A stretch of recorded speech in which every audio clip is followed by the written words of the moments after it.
नेहमीप्रमाणे बैठक घेऊन सध्याच्या परिस्थितीचा आढावा घेण्याचं काम झालं. आदरणीय पवारसाहेबांनी सध्याच्या परिस्थितीचा आढावा घेतला. आज संध्याकाळी 6:30च्या दरम्यान पवारसाहेब उद्धवजींना भेटायला राज्याचे उपमुख्यमंत्री अजितदादा, मी, प्रफुल्ल पटेल, आम्ही सगळे माननीय उद्धवजी ठाकरे यांना भेटायला संध्याकाळी 6:30ला त्यांच्या घरी जाणार आहोत. पण नेमकी काय रणनीती ठरली आहे, काय नेमकं चर्चा झाली आहे आणि एकूण येणाऱ्या दिवसांमध्ये या सगळ्या संकटाला कसं तोंड दिलं जाणार? असं आहे की अजून अधिकृतपणाने सरकारचा कोणी पाठिंबा काढून घेतल्याचं काही दिसत नाही आणि त्यामुळे सरकार पूर्ण अस्तित्वात आहे. सरकारचं काम चालू आहे. प्रसारमाध्यमातून येणाऱ्या बातम्याचा परिणाम काही होण्याची आवश्यकता नाही. या संदर्भात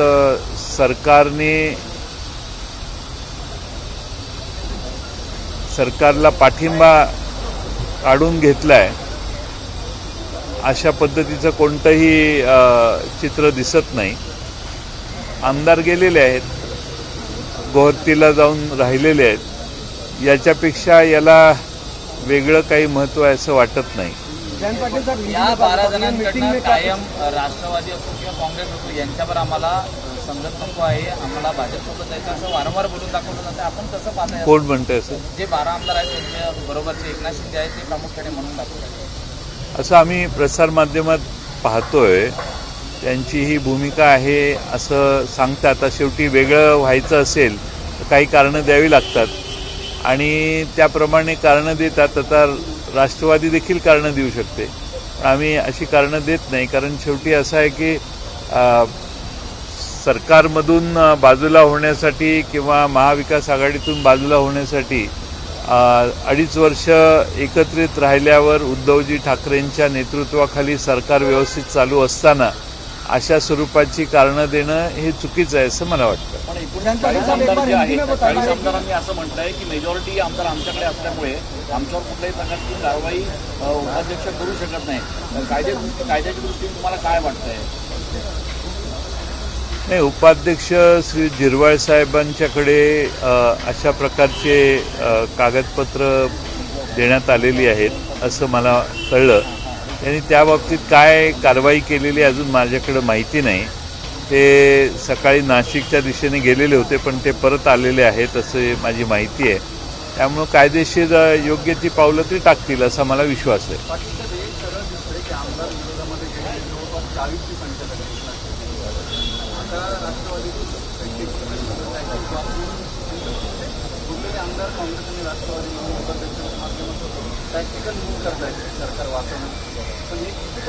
टॅक्टिकल मूव्ह कोणी केली?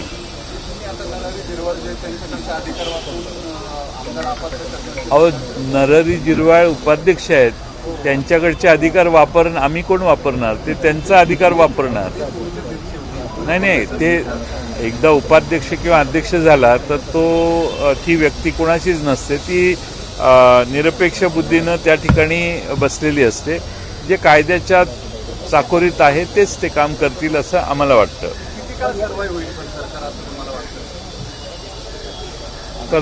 सरकारचा पाठिंबा कुणी काढलाय अजून? नाराजी चालू आहे. सरकारचा पाठिंबा काढलेला नाही कुणी अजून. असं का करताय तुम्ही? त्यांना काढायला उद्युक्त का करताय? त्यांनी काही काढलंय का? एखादं कागद दाखवा. सरकारचा त्यांनी पाठिंबा काढलाय का? त्यांची नाराजी आहे, ते त्यांची मतं व्यक्त करतायत. एकनाथ शिंदे की जय म्हणतायत. त्या एकनाथ शिंदे सरकारमध्ये मंत्री आहेत, त्यांनी काय राजीनामा दिला आहे असंही नाही. त्यामुळे मला काय असं वेगळं काही आहे असं वाटत नाही याच्यात. ठीक आहे, येतील परत आल्यावर. उद्धव ठाकरे साहेबांनी त्यांना आवाहन केलेलं आहे, या भेटा, चर्चा करू. त्यांची चर्चा होईल. सरकारचा जोपर्यंत पाठिंबा काढून घेतला जात नाही कुणी, तोपर्यंत सरकारला कोणती भीती आहे असं मला वाटत नाही. आज की बैठक में क्या हुआ और लगातार दावा किया जा रहा है कि पास 2 तिहाई बहुमत है, यानी कि सरकार को खतरा बना हुआ है। तो आप लोग इस तरह की रणनीति बना रहे हैं। अगर सरकार गिरने की परिस्थिति में आती है, हालांकि सरकार गिरने की पार्टी का निकाला है, लेकिन प्रैक्टिकली ये तो है कि 40 आमदार कितने ना किस वक्त गुवाहाटी में 40 आमदार टूरिस्ट बन के अगर कहीं कभी सूरत गए, बाद में गुवाहाटी गए, तो इसका मतलब ये नहीं है 40 जन इकट्ठा हुए तो हमारे सरकार के पीछे वो नहीं है, वो शिंदे साहब के पीछे है। अभी शिंदे साहब सरकार के बाहर अभी नहीं गए ना, उन्होंने कुछ इस्तीफा भी नहीं दिया, वो शिवसेना के पार्ट है और शिवसेना के मंत्री है। तो सरकार के पास या गवर्नर के पास अभी ऐसा कोई खत लिखित स्वरूप से आया नहीं है। तब तक मुझे लगता है कि किसी ने सपोर्ट विड्रॉ नहीं किया है। और आज शाम हम हमारे मुख्यमंत्री उद्धव जी ठाकरे साहब है, उनको खास तौर पे आदरणीय पवार साहब, राज्य के उप मुख्यमंत्री अजीत दादा पवार, मैं खुद और शायद प्रफुल्ल भाई पटेल, हम सब मिलने को जाने वाले हैं। सर, ऐसी कौन सी चीज़ है जिसको लेकर लगातार शिंदे ग्रुप एनसीपी से अपनी नाराजगी जता रहा है? सरकार आप लोग चलाते, आप लोग मंत्री है, उसको अंदर की बातें आप लोग पता होगा। ऐसे कौन से कारण थे कि आप लोग उनकी चिट्ठी में तो सारी बात लिखी, फंड नहीं देते, काम नहीं करते, मिलते नहीं? अपने मुख्यमंत्री के प्रति नाराजगी जताई, आप लोगों के प्रति नाराजगी जताई। शिंदे साहब ने महाराष्ट्र में अलग अलग शहरों को पैसे दिए, वो पैसे देते वक्त यानी निधि दिया सरकार के माध्यम से, उसमें बहुत विषमता थी, तो भी हमने कभी तकरार नहीं की। हमारे साथ जो साथ में बैठते थे, कभी उन्होंने कोई ऑब्जेक्शन नहीं लिया। अगर वो हमें बोलते कि हमारी नाराज़गी है, तो शायद हम उनकी नाराज़गी दूर करने में राष्ट्रवादी कांग्रेस और कांग्रेस दोनों उनको मदद करते।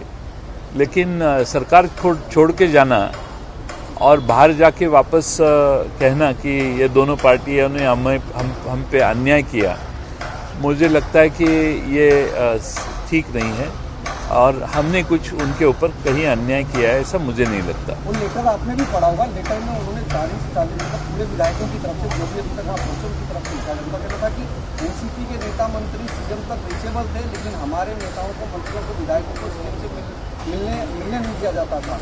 तो आप लोग सीएम तक पहुंच रखते हैं, कहने मतलब बतौर एनसीपी? नहीं, देखो, उनकी सुनवाई नहीं की। शिवसेना पार्टी कैसी चलती है, जो शिवसेना में काम करते हैं हर शिवसैनिक को पता है मातोश्री पे जाके कैसे मिलना होता है, कैसे है उनकी प्रोसीजर है, उनकी पद्धत है, सिस्टम है।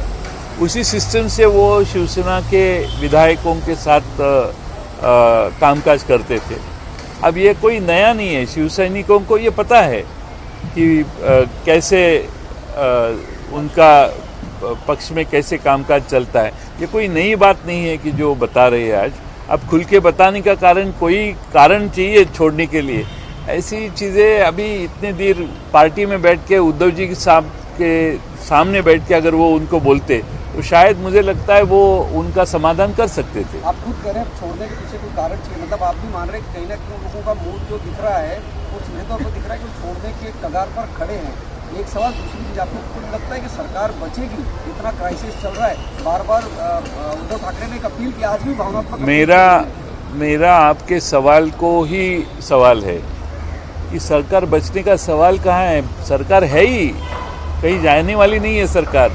अगर एमएलए गए तो सरकार जाएगी, एमएलए तो साथ में है, वो सिर्फ गुवाहाटी गए, मुंबई में आने दो ना उनको। विधिमंडल में वो आने के पहले क्यों प्रेडिक्शन करते हैं? आएंगे, बैठेंगे, सभागृह में आएंगे, सभागृह में आके अपनी राय रखेंगे, और अगर तभी हमें लगा कि इनकी राय सचमुच सरकार के खिलाफ है और या कुछ खत लिखे गवर्नर साहब को और कहे कि हम लोगों ने इनका सपोर्ट विड्रॉ किया है, तो आगे की बात है। अब कुछ ऐसा नहीं हुआ है।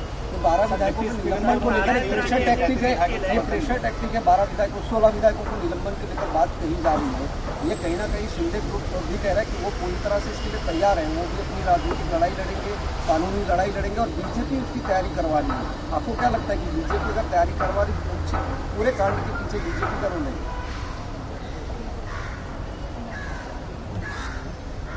ये हमारे जो उपसभापति उपाध्यक्ष है सो नरहरी झिरवल साहब,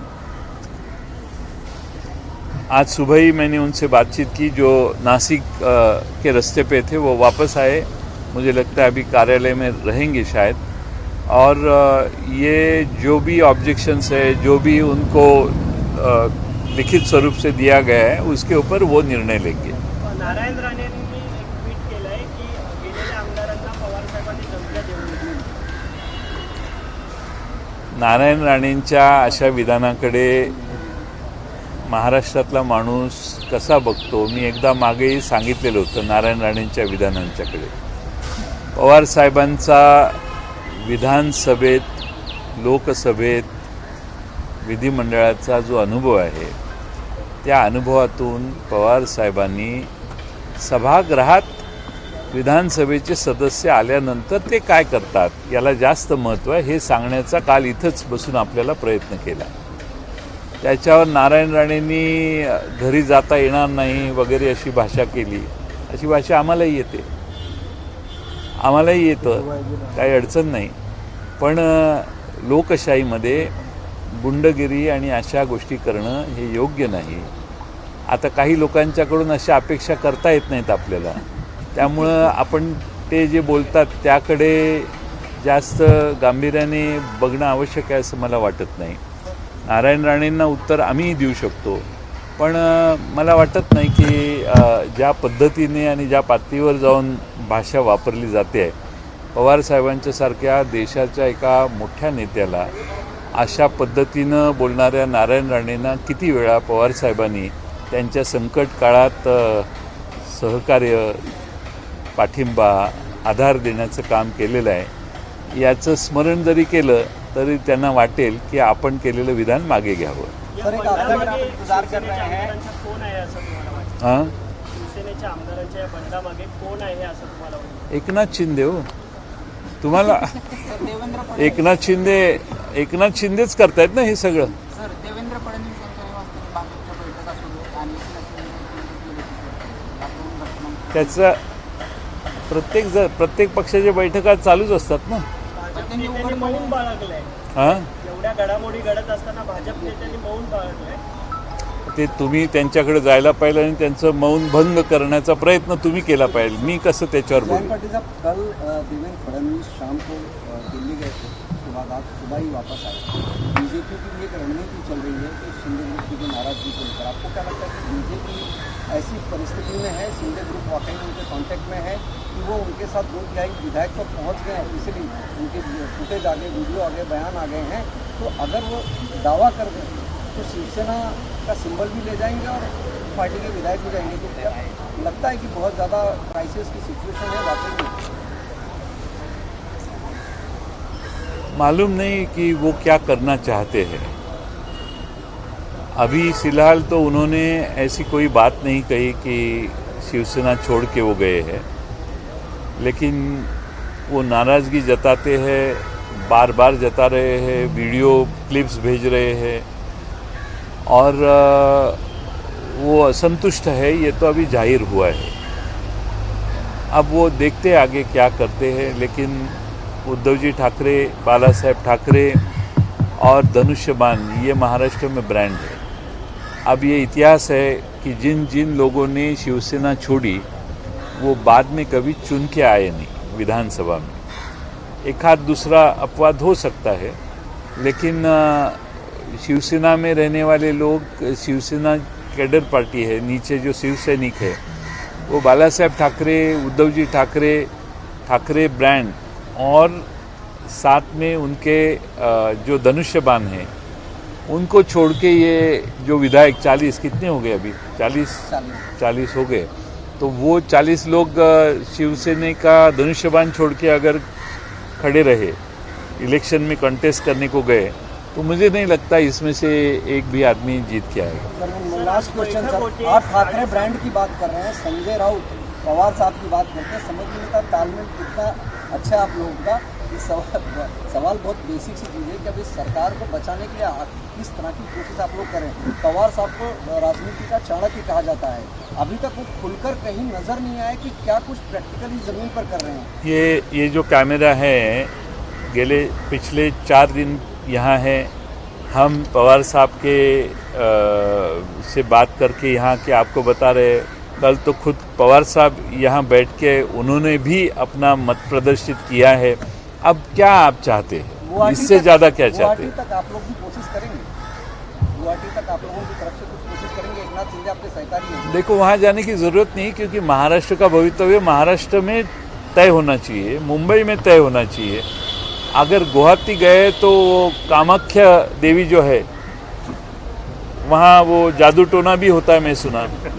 और मुझे कोई बता रहे थे कि कामाख्या देवी के दर्शन के लिए वो गए सब, और वो वहाँ के जादू टोना से कुछ हासिल हो क्या नहीं हो मुझे मालूम नहीं, मेरे को इन्फॉर्मेशन नहीं है, लेकिन वो कामाख्या देवी के दर्शन को गए ऐसा मैंने सुना। तो इसका मतलब उनका पाठिंबा नाही आहे, ऐसा नाही। काल पवार साहेबांनी स्वतः मागे भाजप आहे किंवा याच्यातला नंबर 1चा पक्ष तुम्ही झालं किंवा अजितदादा झालं, थेट भाजपचं नाव घ्यायला घाबरतात। या षडयंत्राच्या मागे भाजप आहे असं तुमचे शीर्षस्थ नेते म्हणत असताना तुम्ही का म्हणत राज्यातले? आता शीर्षस्थ नेत्यांनी आपली भूमिका व्यक्त केली। आम्ही भाजपला घाबरत नाही, भाजपच्या विरोधी अनेक वेळा आम्ही बोललेलो आहे। माननीय पवार साहेबांनी जी भूमिका व्यक्त केली, तुम्ही लोकांच्यात गैरसमज करण्याची गरज नाही। मी हेच सांगितलं आणि कालही स्पष्टपणाने सांगितलं जे आपण माझ्याकडून घेतलेलं आहे। त्यानंतर पवार साहेबांनी तीच भूमिका अधिक स्पष्टपणाने सांगितली। सर, एक अहम सवाल, एनसीपी में कुछ लोगों का मत है कि सत्ता इस तरह से जानी नहीं चाहिए और कहीं ना कहीं एक बार बीजेपी से भी इस बारे में बात की जानी चाहिए। ऐसा किसका मत है? तो कई लोग जो है दबे जबान में से पीछे कह रहे हैं। आपको कहते होगे, हमें नहीं कहा उन्होंने। आपसे नहीं कहा होगा, लेकिन नहीं आपको पता होगा। नहीं, हमारे सामने ऐसी कोई बात किसी ने की नहीं और ना भी वो करेंगे। एबीपी माझा, उघडा डोळे बघा नीट।